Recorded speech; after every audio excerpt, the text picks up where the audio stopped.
Thanks.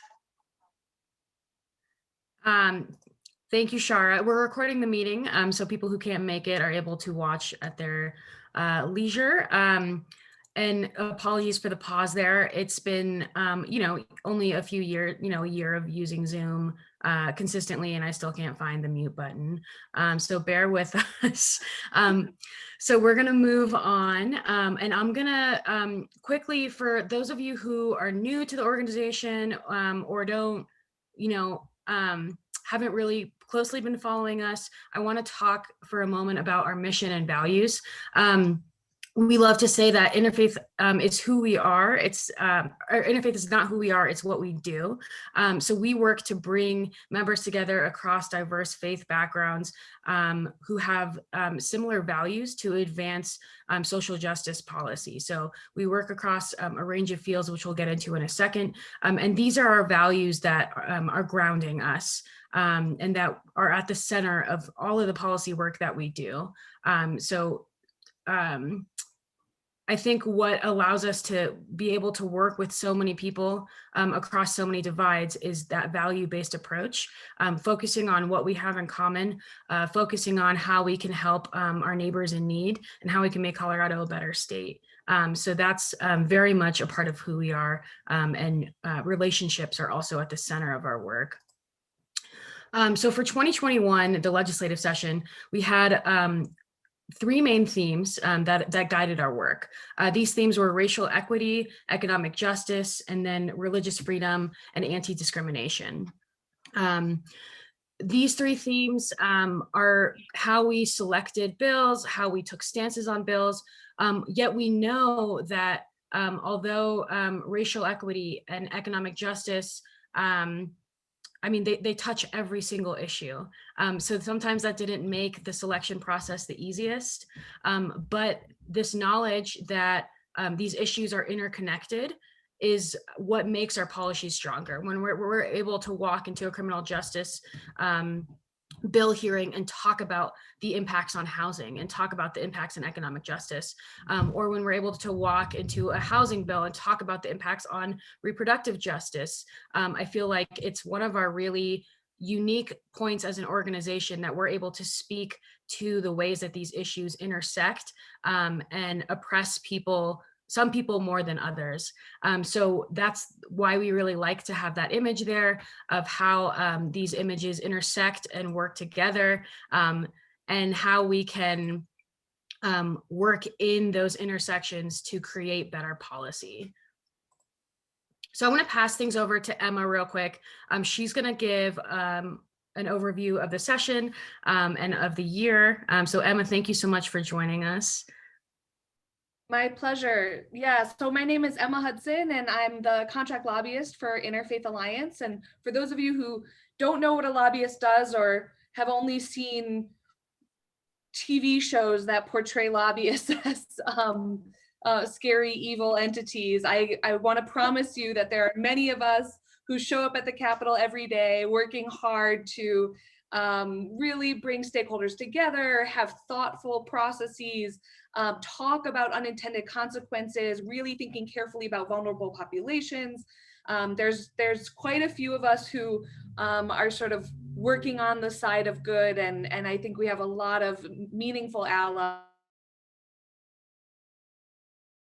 in the Colorado Capitol. So I am incredibly honored to work on behalf and with Interfaith to bring a progressive faith-based lens to this important work. So I'm just going to provide a little bit of 30,000 foot view, a little bit of background to couch the interfaith priority bills for this year that we all worked very hard on. And I'm so excited that you guys have some members here to talk about the incredible testimony that they provided on these bills. I have to tell you, legislators come up to me all the time and are so grateful for the work that Interfaith does to bring diverse voices into these rooms and into these bills that sometimes otherwise might not get that. And so I really believe that Interfaith's voice is necessary and powerful at the Capitol, and you guys just do incredible work. So I'm really glad you have members here to talk about that process. So just from a high level view, as you may guess, this year was unlike any other year in every way for all of us, but that certainly extended to the legislative session. This year, legislative session started about 4 to 5 weeks later than it normally does due to COVID. They were trying to provide a little bit more time to figure out how to navigate a legislative session. And that also meant that legislative session ended much later than it normally does. In Colorado, the legislative session is 120 days.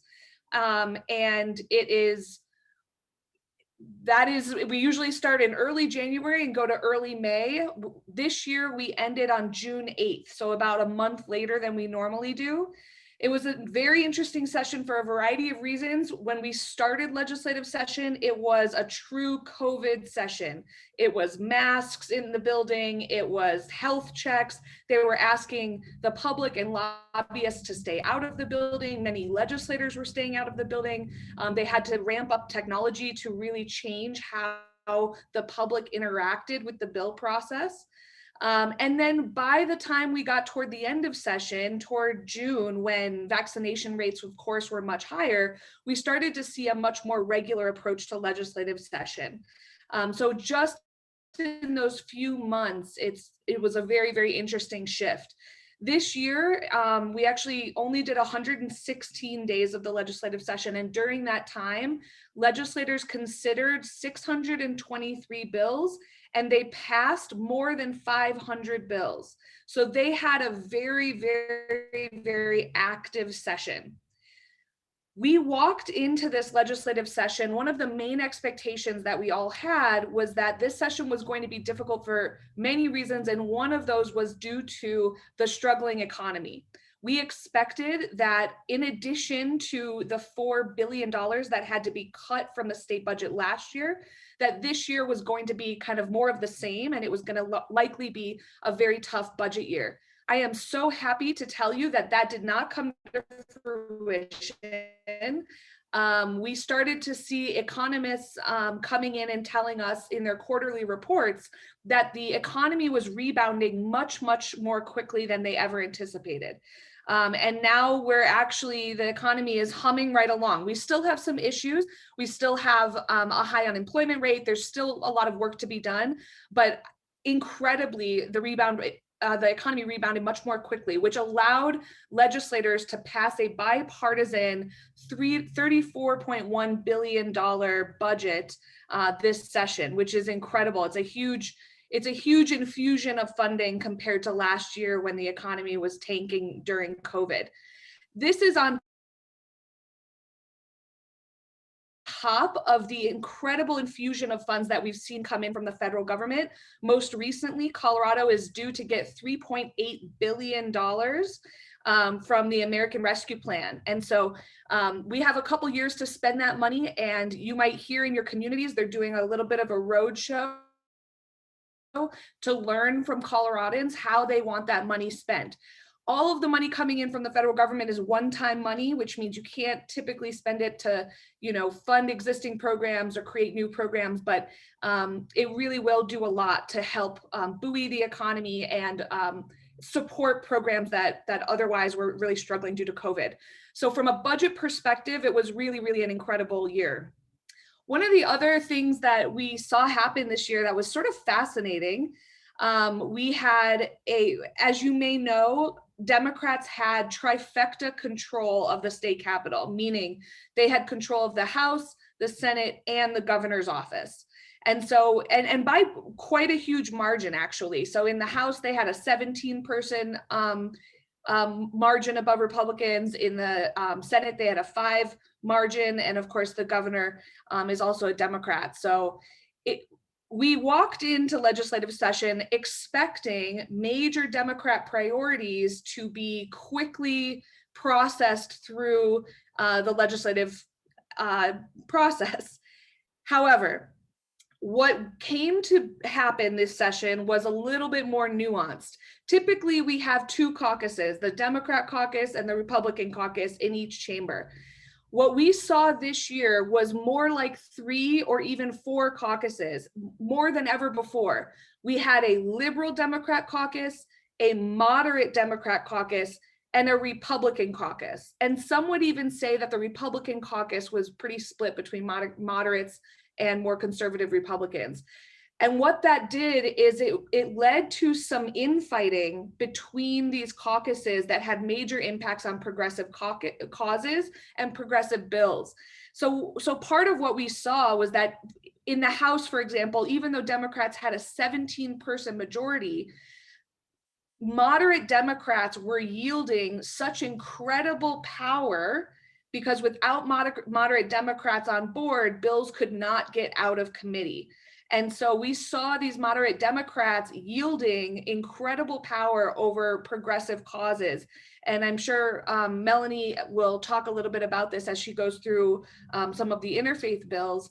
One of them in particular that kind of had two iterations was a victim of this dynamic where moderate Democrats were sort of unwilling to kind of put their necks on the line in their trickier districts.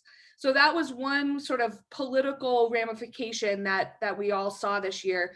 Another thing that we saw is major engagement from the governor's office. That doesn't always happen. Every governor's office does not operate that way. And certainly even this governor ramped up engagement this year more than ever. So typically, sometimes you'll see the governor's office, they'll have a very narrow set of priorities and they'll work those priorities hard. This year, we saw this governor's office had their hands in just about everything, and they were not afraid to show up and fight or support various pieces of legislation. So they had a very heavy hand this particular year.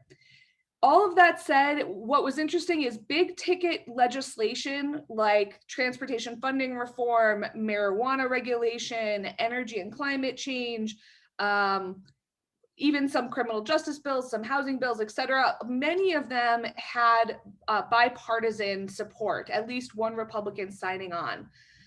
So even though we saw this kind of political infighting that we don't always have in Colorado, we certainly saw a little bit more of it this year, but we also had a large proportion of bipartisan bills. So that's just a little bit background, and you know, I'll end by saying one of the interesting things from the perspective of interfaith as we look forward and move into next year is that this coming legislative session precedes a major election. And what that means is typically that means that we will see less divisive bills introduced. A lot of times legislators do not want to be having to be public and battle over major political issues. So for example, one of the spaces that Interfaith Alliance does incredible work is in criminal justice space and equity around criminal justice. Often in election years, criminal justice bills don't get a lot of folks elected on either side. So it'll be interesting because we'll have our work cut out for us as we move into next session. But we've also heard from Democrat powerhouses, from leadership and others, that they are not going to take their foot off the gas this year, and we could be gearing up for another high octane session. That would be not common in the year before an election year, but certainly it could happen. So we have a lot to see over these next few months. It'll be interesting to see if Democrats are able to pull their caucus together, do some navigating of how moderates and more liberal members address priorities, and the same thing for the Republican caucus. So we're really excited going into next year, and there's only opportunity standing in front of us. So we're pretty pumped, and I want to say thank you to Melanie and to the entire Interfaith team for everything they did on the 2020 bills and the 2020 session. It was a doozy of a session, and I am so impressed and proud of the accomplishments that we had. So congratulations to all of you. Thank you so much, Emma. I think one of the great things about legislative wrap-up is we get to take some time to thank everybody for all the efforts they put in. I just want to thank Emma for everything she's done. You guys can't see, but she is pretty close to 9 months pregnant, and she has been just amazing, sitting in the sweltering capital, in the heat wave of Colorado, and she's still showing up and making sure that our voices are heard and our values are represented. Um, and so I just want to say that Emma, like, truly is such an amazing person to have on our team. We're so really, like, just so incredibly lucky to have her expertise. So thank you, Emma, for all your hard work. We really appreciate, just love being in partnership with you. So I think Love Fest. We're gonna move on to dive a little deeper into some of our tier one bills. We have a few members who came and testified on the bill, and they're here to speak about their experience, why they testified, their stories, whatever they want to focus on. Before we hand the mic over, though, I'm gonna do kind of a quick, deep, a quick dive into the bill. So the first bill that one of the biggest bills of the entire session, it was a full session process, was Senate Bill 21-173. That's the Rights and Residential Agreements, also known as the Keep Colorado Housed Act. So basically this bill, as you can see, it works on the problem that Colorado is consistently ranked as one of the 10 worst states for renters protections. That was before the pandemic. We were experiencing a severe affordable housing crisis and eviction crisis, additionally, before the pandemic. So we know that recovery efforts and work around this issue will continue well beyond COVID recovery.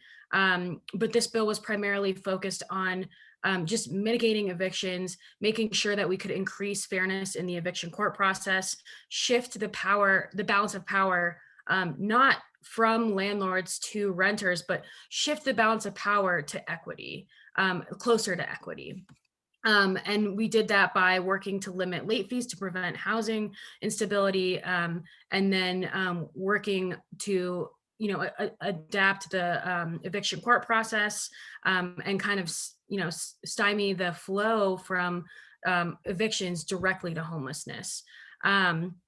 So this bill was sponsored by Senator Julie Gonzalez, Senator Dominic Moreno, Representative Yadira Caraveo, and Representative Serena Gonzalez Gutierrez.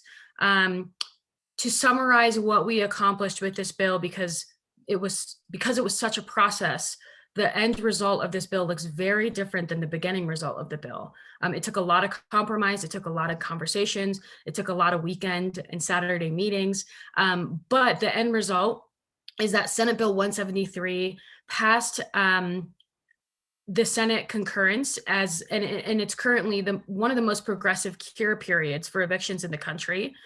We have a respectable late fee cap. Renters can now bring warranty claims as a defense before they had to post a bond. For example, if they weren't paying their rent because their plumbing was broken, and that's a legal reason to not pay your rent, in order to state that as a defense in eviction court, they previously had to post a bond to do that. So now they can bring those claims as a defense, and if they show their economic status, if they qualify, they don't have to post a bond to make that their defense. There's no more early morning default judgments by a judge on evictions, no more illegal lockouts without penalties, no more refusing to accept back rent mid-eviction by the landlord, and no more one-way fee shifting clauses in leases. So a lot of this is really heavy, really complicated. If you have questions, I'll throw my email in later. I'm happy to walk through this with you. But this is all to say that this bill was a big fight and it was a huge win. So I'm going to pass the mic to Reverend Claudia Aguilar, who was amazing enough to testify both times on this bill. And she sat on her computer till 10 p.m., till 11 p.m., waiting to testify and showing up to represent her values on this bill. So thank you so much, Claudia, for joining us. And I'm gonna pass the mic to you. Thank you, Melanie. My name is Claudia Aguilar, and my pronouns are she, her, hers. And I worked in a church back in Atlanta, Georgia, where most of the members experience homelessness. And I served there for 4 years. And since then, homelessness has been something I'm very passionate about and I care deeply about. And one of the things that I have learned is that most people lose their homes and stay unhoused because of situations like late fees and horrible landlords, and that are just unforgiving or not caring for their tenants. And when this bill came, I immediately jumped in because it is important to me, but also because the church where I serve currently at First Mennonite Church has a program called the Rent Assistance Program, where we serve 400 families in a 3-mile radius. And we spend a third of our budget helping people pay for rent. And most of that money goes to late fees. And people still cannot catch up and end up losing their homes. And we feel very hopeless because that is leading to a mass exodus of people of color in the West Side, where we are located in near the Santa Fe Arts District. So testifying is not really something I'm super comfortable with. I know I'm a pastor and I'm a preacher, but speaking in front of legislators is a whole different ballgame. So this is not something I'm incredibly comfortable about, but it was something that was important enough for me to say something. And I am incredibly thankful for this year's odd times where we have to gather via Zoom or WebEx and waiting for this bills. There was one night that I was like, I really have to go to bed, but I waited until 10:59 when I got the chance to testify. And when I told the people in my church about what we had done with this bill, it was a huge eye-opener for them, because many faith communities really want to help and they focus all their efforts on patching the problems instead of addressing the root of the problem.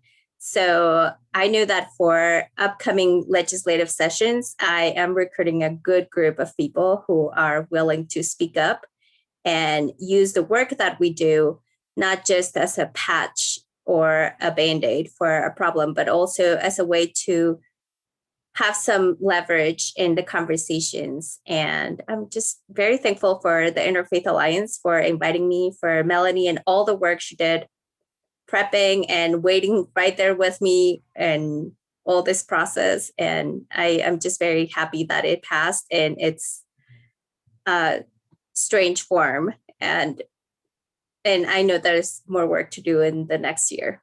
So thank you. Thank you so much, Claudia. We thank goodness for remote testimony and texting, because I know we were kind of going back and forth, and we're trying to figure out timing, and Claudia is just being such a good sport, and she's like, oh, it's okay, folding laundry, like hanging in there.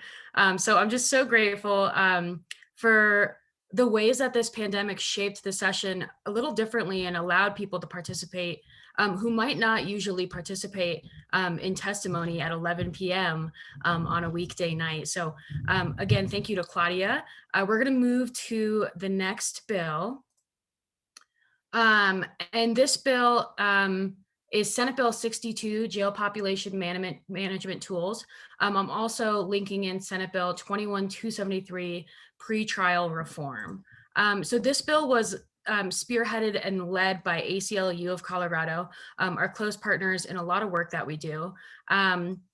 Essentially, this bill worked to address the problem of overpopulation in jails, especially during COVID. What we saw during COVID was an incredible decrease in jail populations as people across the law enforcement agencies worked together to bring these jail populations down. Senate Bill 62 essentially ACLU conducted a study. They said, why are jail populations down? What tools did we use? What worked? What didn't work?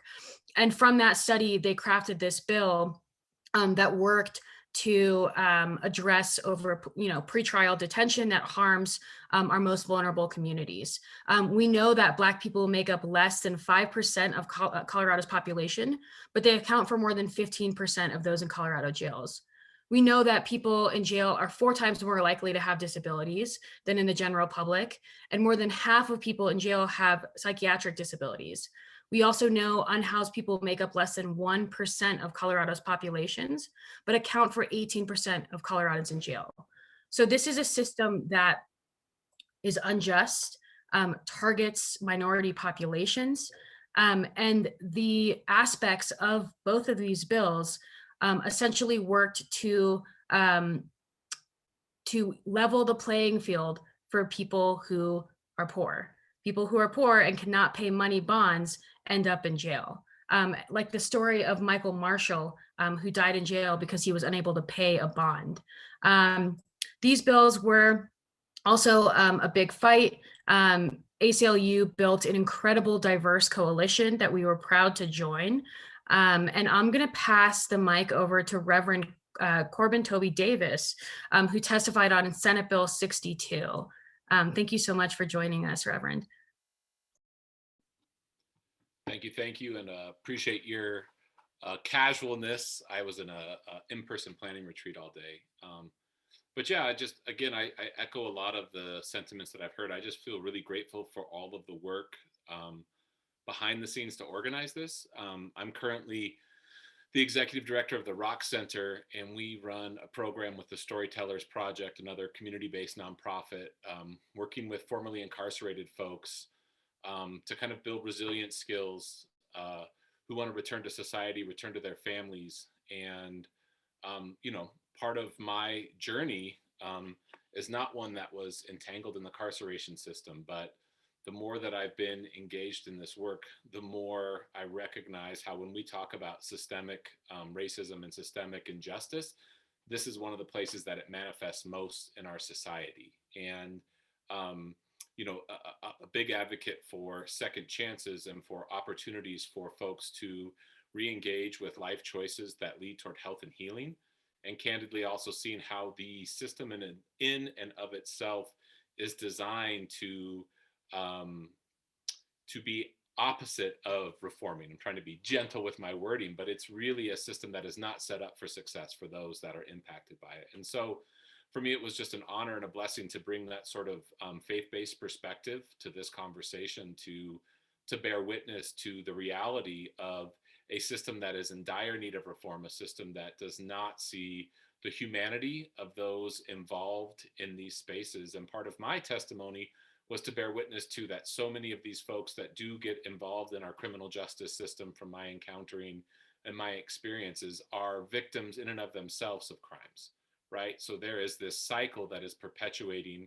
And as we know, we also have heavier policing in communities of color based on these very perceptions that then become manifested as truth with what we see in our prison population, in our completely out of balance representation of those numbers, and quite candidly in how that then leads people of color, particularly those that have Black and brown skin, to be viewed by our police officers and our judicial decision makers in our community. So, being totally transparent and candid, I was pretty bummed that some of these that I saw as very even-minded practical reforms were not passed.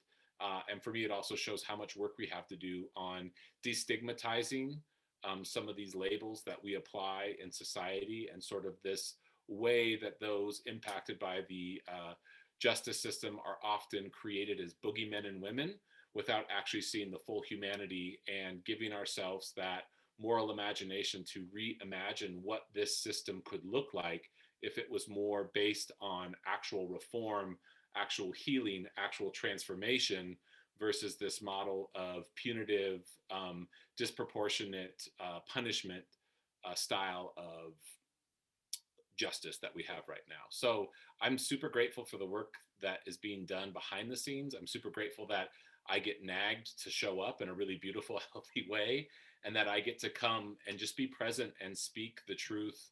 One of the gifts of my experience in this is that the the men and women that I serve often gift me with their stories and give me permission to speak that into a room. And I recognize that as a minister, as a straight white identifying male, I have access to spaces that they don't.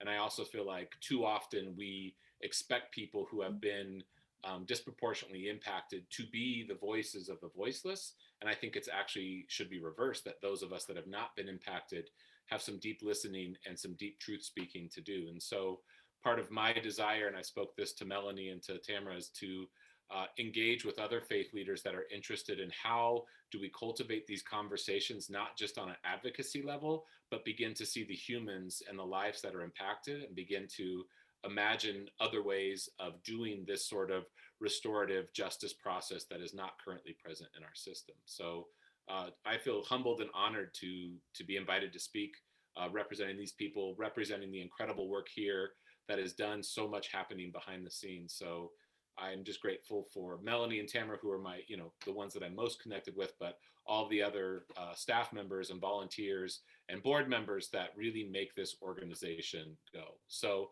I appreciate y'all so much, and I'm excited for the continual movement towards true justice and true reformation in this process. So that's my sneak preach. Thank you very much. Thank you so much, Corbin. We're so thrilled to have you join us tonight. And for you, Corbin testified from his car at one point, and was just ready and willing to show up in whatever way he was needed. So again, we're super grateful. I think one thing that Corbin expressed so beautifully is kind of just the truth that, this bill was or both of these bills were so needed, and yet they failed. These bills failed for a lot of reasons, but moderate Democrats were really kind of what tanked the bill. And I think that's where the faith community has our work cut out for us. I think that's where we can speak into those values that we hold. I think that's where we can speak into second chances, into what does a criminal justice system look like that is actually just, and that is actually based on rehabilitation and re-entry. And I think that's where I see our role in the coming years.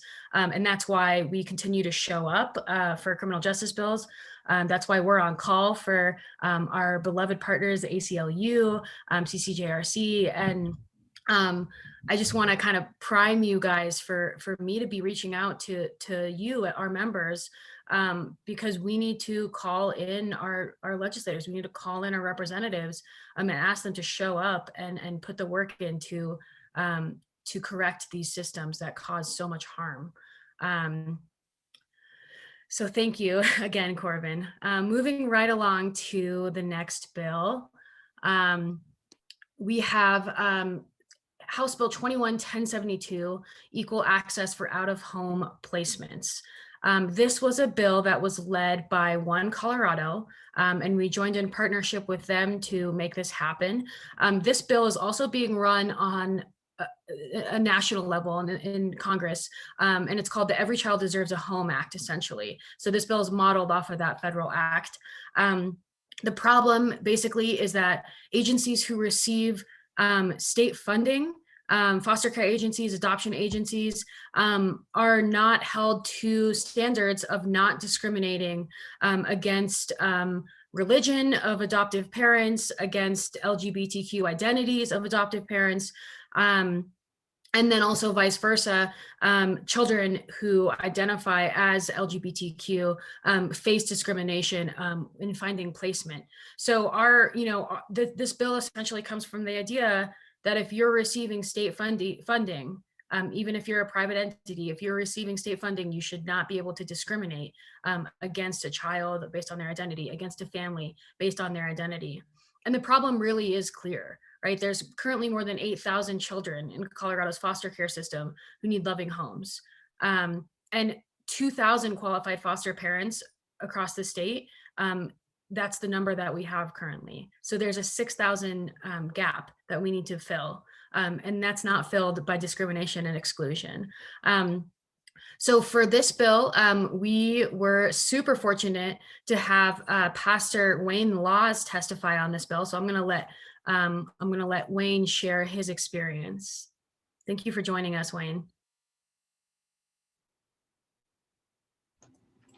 Oh, thank you, Millie. It's such a pleasure to be able to be part of this tonight.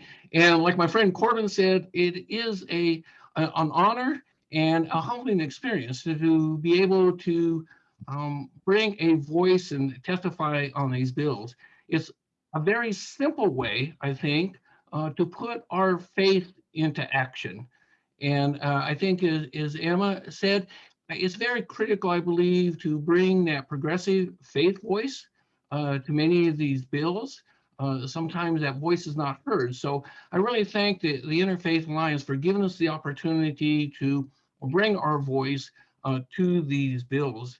And as Corbin and others have said, the Interfaith really does a fantastic job with Melanie and the other staff to help somebody prepare for their testimony, to do reviews and edits. So by the time you get to that point, I think you have a well-polished testimony to give to the legislatures. And I would also put a plug in for, if you've never attended one of the Interfaith Alliance Day at the legislature, to put that on your calendar for next year. I recommend to my congregation members, if they're going to attend any day at the legislature, to learn how this process works. How does a bill go through the process? What is the process for testifying? That is the one to attend. So over the years, I've been honored to testify on some economic justice bills, some reproductive justice bills, and then this year, this religious liberty non-discrimination bill. This bill is real important to my wife and I, as we have been foster care providers for infants, called cradle care, for 34 years. And over that time, we've experienced a wide diversity of birth families, adoptive parents. And so we really believe that this process should be an inclusive process, both for the child being adopted and for the adopted home it's going into, and also for the birth parents, believing that the birth parents should be able to choose, for those that choose to do that, be able to choose the family from the full range of the human experience, and not be limited to a certain subset of that range. So it's very important for us on that.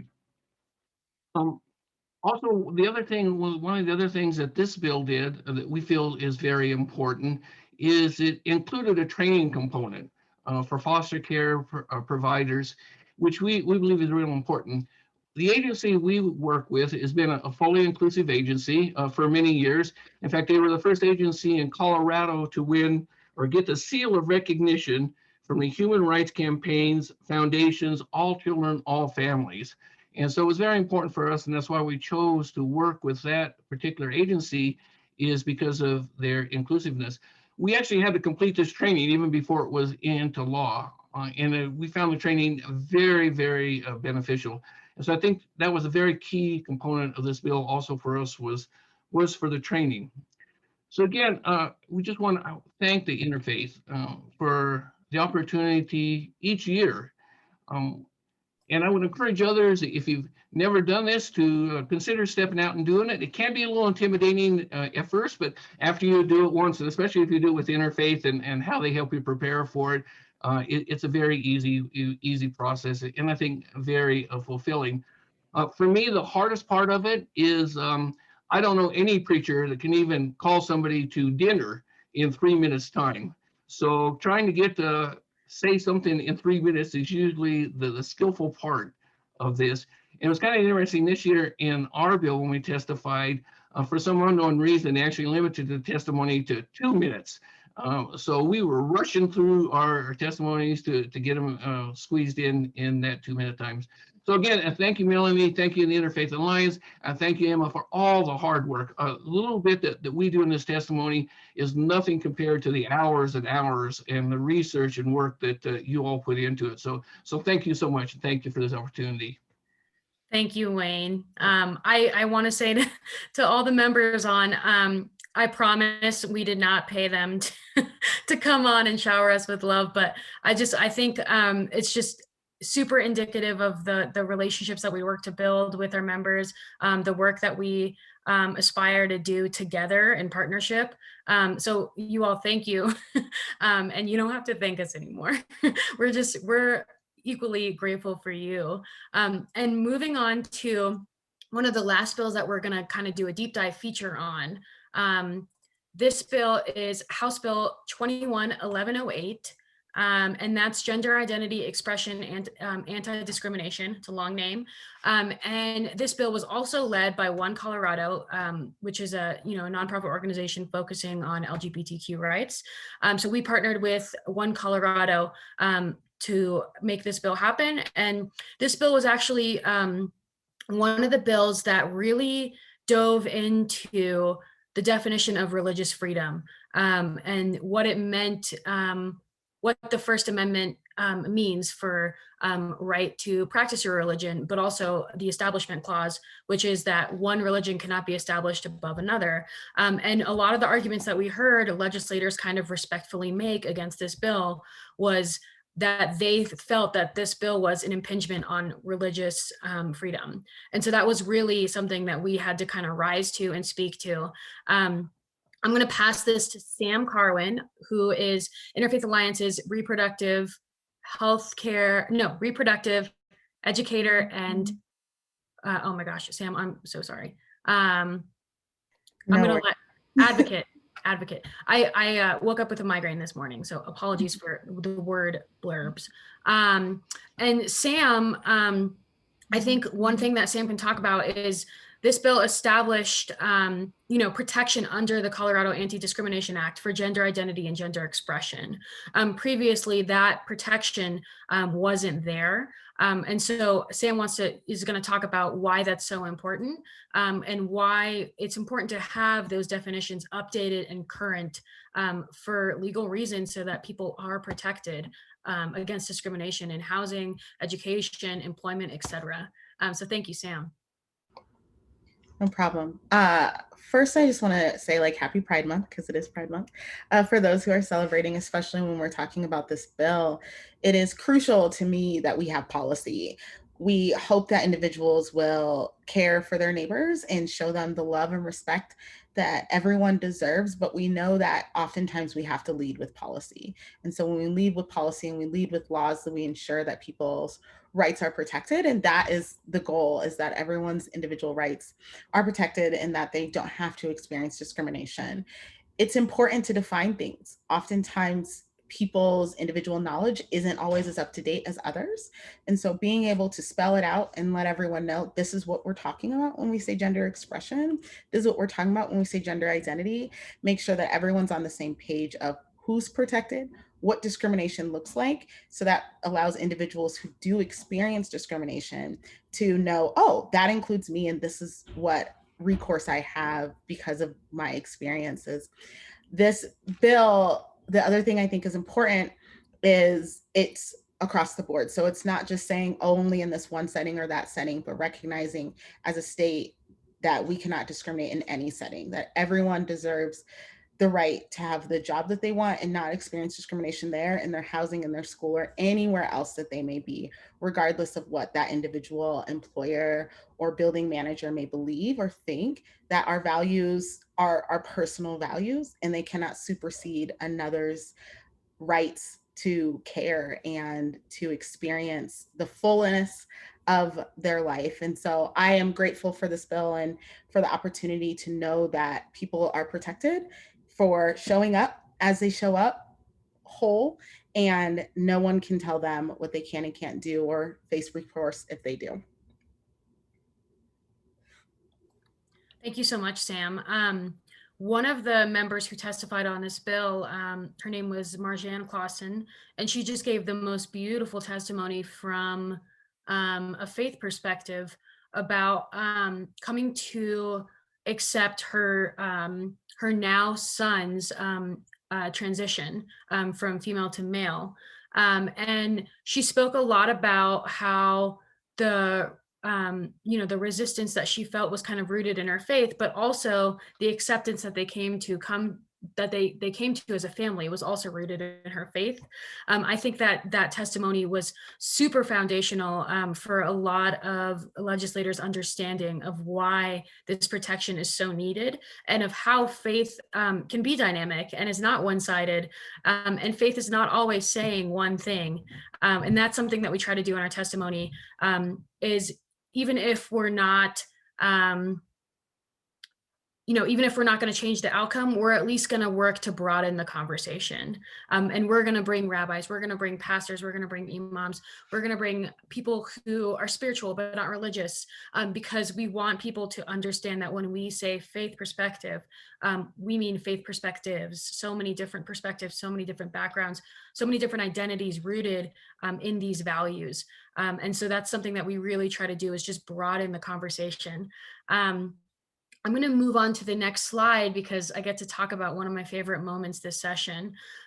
So these bills, some other major bills to focus on, I sorted them into kind of the topics: racial justice, economic justice, and anti-discrimination. So starting with the racial justice, another criminal justice bill that we worked on was House Bill 21-1214, record sealing collateral consequences. This bill was led by Representative Mike Weissman, Representative Jennifer Bacon, Senator James Coleman, and Senator Pete Lee. What's amazing about this bill is this was actually one of, since I've been policy director at Interfaith Alliance, this was one of the first bills that we really led on. We wrote the fact sheet, we secured the testimony lineup. We worked to build a coalition around this bill. This bill, essentially what it does is it broadens the eligibility for people to seal their criminal records after a certain period of time without recidivism. So this bill also automated arrests, automated the sealing of arrest records that didn't lead to convictions, and also automated some drug charges. So the automation of record sealing is really essential for creating a more just criminal reform system. Especially the arrest records. We know that, in communities that are over-policed, there are a lot of wrong arrests. There are a lot of mistaken identity cases. And so getting, if you get arrested and you're released and not charged, just having that arrest on your record really closes the door for employment, for housing, for getting licensing, for education opportunities. And so we chose to lead on this record sealing bill, along with CCLP, Colorado Center for Law and Policy. I think when the moment that stands out to me this session is actually on this record sealing bill. It was the second committee on the bill. So the bill, it's a House bill, it starts in the House. The bill had moved over to Senate and was in the Senate Finance Committee. And we worked really hard to shape a testimony lineup that really highlighted the cross-dimension aspects of this bill. So from health to childcare to families, to housing organizations, we really tried to bring a comprehensive panel of experts. And due to the testimony and due to the support that showed up, this bill actually got a unanimous vote in Senate Finance Committee. These were votes that before the committee we had counted. We were not expecting these Republicans to vote in favor of this bill. But after that lineup of testimony, we moved their votes. And so when people ask me, and this, they ask me all the time, does my voice matter? Does testimony matter? Yes, it does. Yes, your story matters. And I've seen stories shape and change legislators' preformed opinions. I've seen it change their votes, and it doesn't happen very often, but when it does, it's just a success that really can carry all of us through the rest of the session. So we were super thrilled to really see thoughtful discussion, really see a thoughtful dive into this bill, because again, with the partisanship, that's not something that happens often. So I wanted to thank everybody who showed up to testify on that bill. another racial justice or criminal justice reform bill. These two bills, one was the pretrial detention reform, which was also led by ACLU Colorado as part of their Bring Our Neighbors Home campaign. And this bill shortened the waiting time before someone's brought before a judge to 48 hours. Denver already does this, but across the state, there are people kind of lingering in jail over the weekend to see a judge. And we know that, jails, increased longer jail stays, decrease stability in people's lives. It causes them to lose their jobs. It causes them to not be with their kids. It causes trauma, it causes mental health issues. And so this is a bill that we wholeheartedly supported, and we were proud to stand behind the ACLU of Colorado on this. One last bill in racial justice was Senate Bill 21-124, changes to felony murder. And this essentially changed the felony murder sentencing structure so that if somebody was charged, if somebody was involved in a crime that resulted in a murder, previously they'd be sentenced to a life sentence automatically. And just the stories that we heard, the work that people have done, we knew that this wasn't fair. And Corbin also testified on this bill so beautifully. For economic justice, a few bills that come to mind that we worked on, that we supported, Senate Bill 21-9, that's the reproductive health care program that was led by Calor, our partners in reproductive justice. This bill was a Medicaid expansion to cover contraceptives for undocumented people.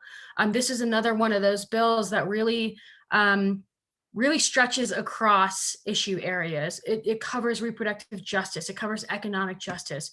It covers family stability and security. It covers racial justice, because we know that undocumented people are also disproportionately minorities.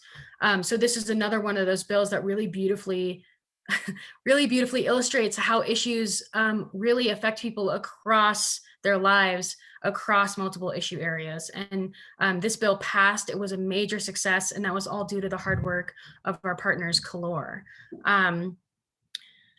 Also, House Bill 1121 was eviction tenancy procedures.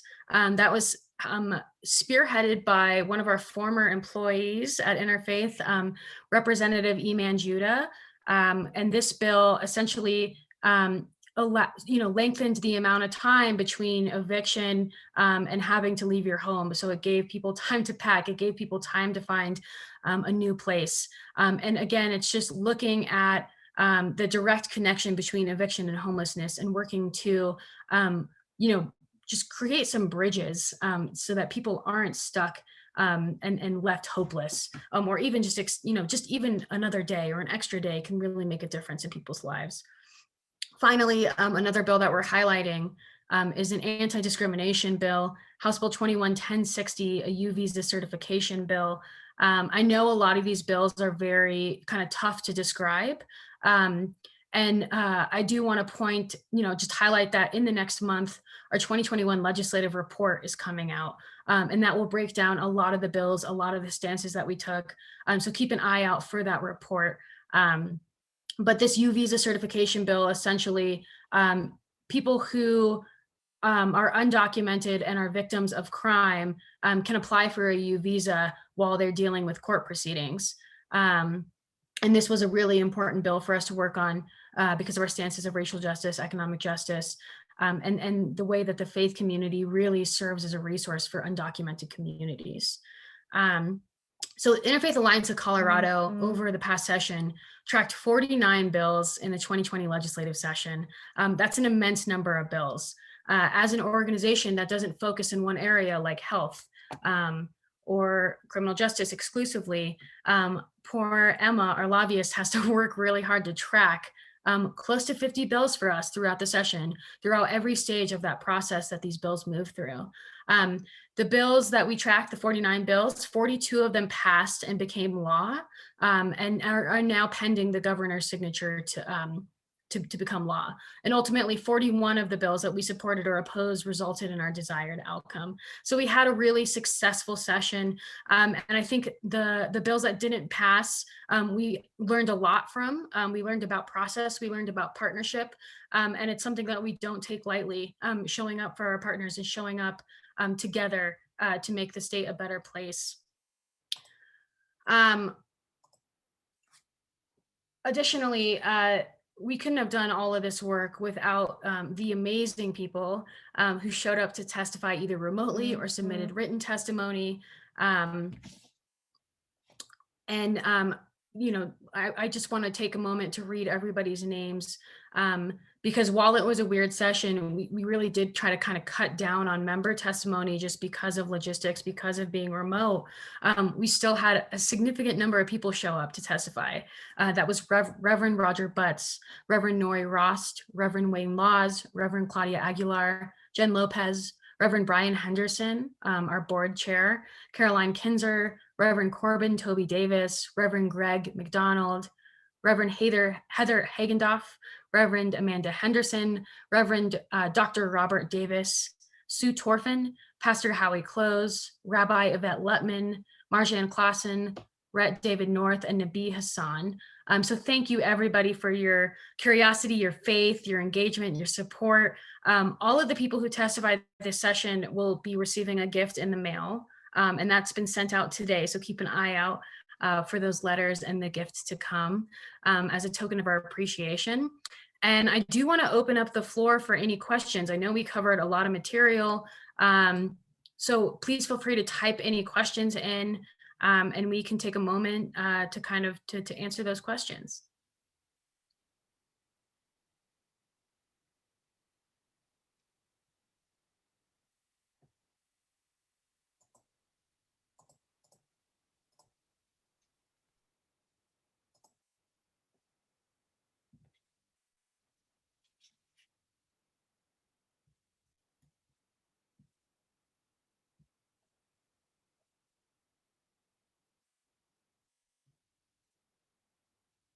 All right. I am going to drop my email and my cell phone in the chat. And if you have any questions or you'd like to learn more about our work, please don't hesitate to reach out. Let's see. And we just got a question about making information from the session available online. So yeah, so what we'll do is we'll send out the video recording of this session to email for everybody who registered. Additionally, as I mentioned, the legislative report will be coming out in July. And that legislative report, let me stop this share. That legislative report covers basically all of the bills that we tracked. It dives into why we took stances on those bills. And then it also dives into bills that we defeated. So bills that would have caused harm. There were a lot of bills that we defeated. And so this legislative report coming out in July will cover all of that information, and that will be available on our website. And then we have a question from Cheryl. The question is, do you have any ideas on what bills you'll try to initiate and sponsor for the next session? So yeah, so essentially, we do have some ideas. I think one of the bills that we're looking at leading on is another record sealing bill. So we're digging into that bill right now. We're working to build a coalition of support, and we're really excited about the potential for helping people upon reentry to access jobs, to be able to support their family, and to get a second chance, because I think ultimately the second chances are really guided by faith values. So we'll be doing a lot of affordable housing work as well, and criminal justice work. And I think the impacts from COVID are going to be lasting a long time. And the bills that we're going to be working on are going to be addressing COVID for a while. It's still very early to be looking towards next session, but we do know that our focus areas will be the same. We'll still be showing up for anti-discrimination, abortion, LGBTQ rights. We'll be showing up for criminal justice reform and racial justice as well. But I will keep you posted on bills as they come to fruition. Also, what we always try to do is, as we're leading up to the next session, we host advocacy trainings. Sam is our resident storytelling expert. And Sam is just truly amazing at helping people find their voice, helping people amplify their voice through their stories. And so we hold advocacy trainings that break down how the legislative session works. And we'll be holding storytelling trainings. Sam, do you want to talk a little bit about some of those trainings that you run?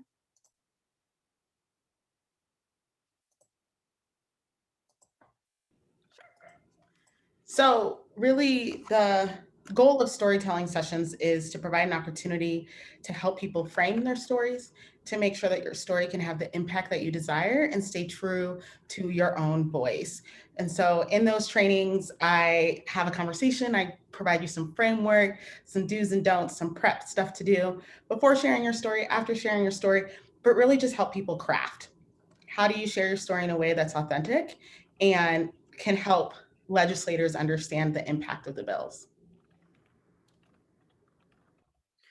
I think one thing that I always like to tell people as well is there's a lot of people on here who say, I don't have a story, or what does my voice matter? And I think something that we know, something that I've seen is, I think even if you are lucky enough to not have been impacted by the unjust ways of our system, by the ways that our policy currently shakes out, I think sometimes showing up and saying, I'm a person who has all of these privileges afforded to me. And I think that everybody deserves to have those same privileges. And I think the point is that there's no voice that doesn't belong in the conversation. I think there are some voices that should spotlight and lead and guide the conversation. But I do think it's always important to have voices supporting those conversations, particularly from a faith or values-based perspective, because that's how we work across the aisle. That's how we bring people to the table. That's how we keep people in the room, is by saying these are the values that our state should be aligned with, that our policies should be aligned with. And I'm fortunate enough to have these privileges. And I think everybody deserves that. I think nobody should be afraid to walk in their neighborhood at night due to over policing in their neighborhood. I think there's a lot of ways to bring your voice into the conversation. And maybe that doesn't look like testifying. Maybe that looks like calling your legislators or emailing your legislators, or writing a letter to the editor. But I do think even if the way that your voice is in the conversation isn't the same as impacted voices, I do think it still belongs in the conversation. So that's something that Sam is super wonderful at working on in those trainings as well. And if you are not signed up for our email list, you can get on that email list and keep an eye out for those trainings. Another question was, are those 49 bills just bills that Interfaith supported, and how many other bills were submitted? Yeah, so 49 bills that we tracked. Most of those bills were bills that we supported. A few of those bills were bills that we opposed and worked to defeat. So essentially what I tracked by saying, we had 49 bills and 41 achieved the desired outcome means that if the desired outcome was for the bill to pass, that it passed. If the desired outcome was for the bill to fail, that it failed. And so that's 41 had successful outcomes. That includes either the bill passing or failing. And then I think Emma mentioned that there were over 600 bills this session that ran through. And so there were a lot of bills that probably fell in our issue areas that would have been our bills that, feasibly, if you read the bill, you're like, oh, that sounds like an interfaith bill.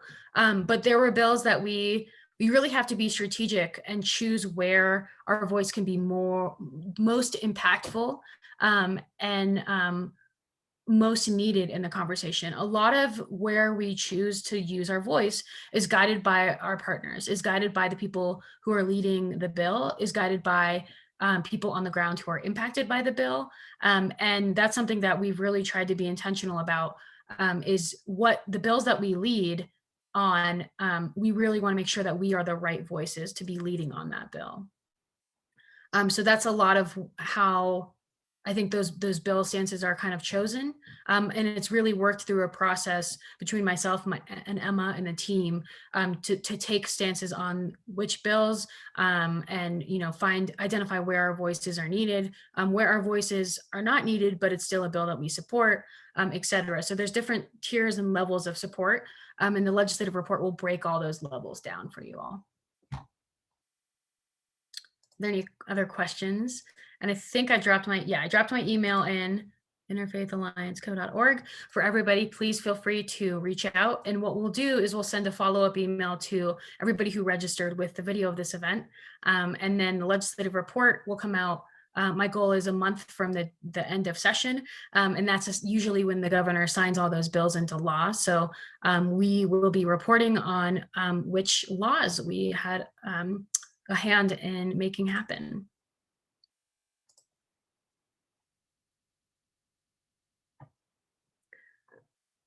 So thank you everybody for joining us on this Wednesday evening. I'm just so grateful for everything you all do, for the voices that you bring to this work, for the work that you do every day in the community. I truly believe that like faith leaders and people of faith are community leaders, and they need to be leading conversations and centering values. And I think that it's something that we really succeed in doing together. And I'm just super grateful to be on Zoom with all of you, to be in partnership with all of you. And I know the rest of the Interfaith team is grateful as well. And I think we're pretty much just the luckiest organization in Colorado to have all of you with us. So thank you again for joining us today. Thank you to the speakers of the event today. So Pastor Wayne Laws, Reverend Corbin Toby Davis, Reverend Claudia Aguilar, Sam Carwin as well, and Emma Hudson. So thank you all for joining us. I think if there are no other questions, we'll close the event out early.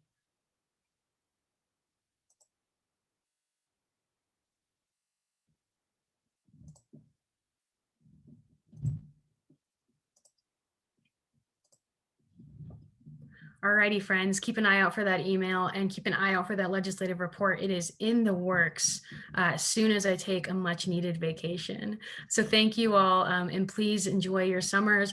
And we're very excited to soon be gathering in person with all of you, because we certainly missed gathering with you all throughout this, this past year. So thank you all, everybody. I'm going to close the event out. Have a great evening and be safe.